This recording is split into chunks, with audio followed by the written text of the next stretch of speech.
Tu vois, on est à l'entrée du 101 rue de l'Université, donc c'est là qu'il y a ma chambre au bureau. Et il y a un distributeur de masques à l'entrée. Déjà, vous verrez, les masques ils sont bien gratuits. Parce qu'il y a un débat, est-ce que les masques de l'Assemblée sont gratuits ou ne sont pas gratuits? Ils sont gratuits pour moi, pour tous les députés, ils sont gratuits pour tous les collaborateurs. Mais c'est pas ça qui est drôle. C'est qu'avant, ils étaient distribués comme ça, sous un truc plastique. Et là, sur le truc plastique, on voyait marqué quoi? L'adresse du producteur.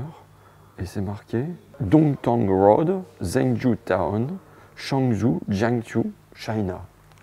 Tu vois, c'est les masques de l'Assemblée. Ils viennent de Chine. Et ça faisait pas classe. Donc regarde ce qu'ils ont fait. Attends, j'en prends un. Enfin, 31 aussi.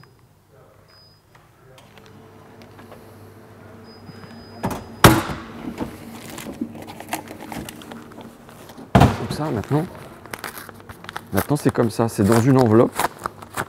C'est les mêmes masques, tu vois. C'est exactement les mêmes. Sauf que maintenant, on ne voit plus d'où ils viennent.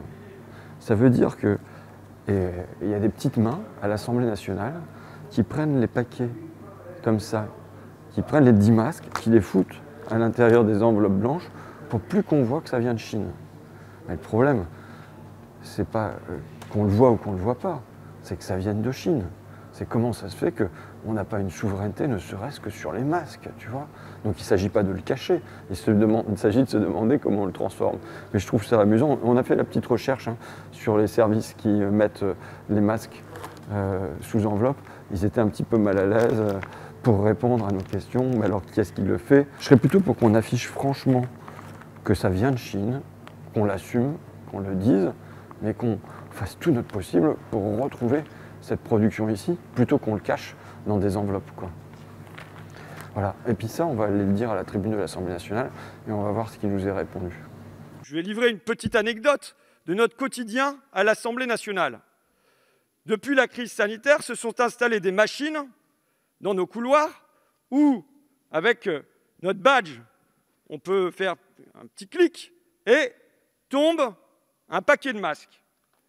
Les paquets de masques qui est tombé, c'était ça. D'accord? Avec l'étiquette Made in China et la marque Heiyung. Et vous voyez, c'était produit où? À Dongtiang Road, Zhengzhou Town, Chengzhou, Jiangsu, China. C'était là que sont produits les masques de l'Assemblée nationale. Depuis, à la place, ça nous est présenté comme ça. C'est-à-dire qu'on a remplacé les emballages plastiques qui fait mauvais genre parce qu'on pouvait voir que c'était en Chine. Et donc, il y a des petites mains à l'Assemblée nationale qui, pour pas qu'on voit que c'est fabriqué en Chine, viennent mettre les mêmes 10 masques sous enveloppe papier. Ça prouve qu'il y a une honte, au fait de faire venir de l'autre bout du monde ce qu'on porte tous sur nos visages, notre production quotidienne.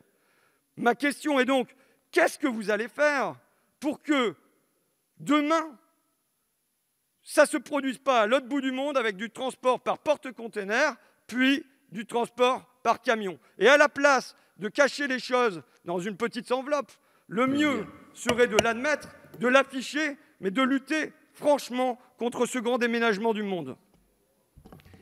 Merci. Avant de passer la parole à notre rapporteur, je précise que j'ai moi-même sur cette question, parce qu'elle touche au fonctionnement de l'Assemblée, alerté le premier questeur et que des dispositions vont être prises pour que nous ayons des fournisseurs de plus grande proximité en tout état de cause.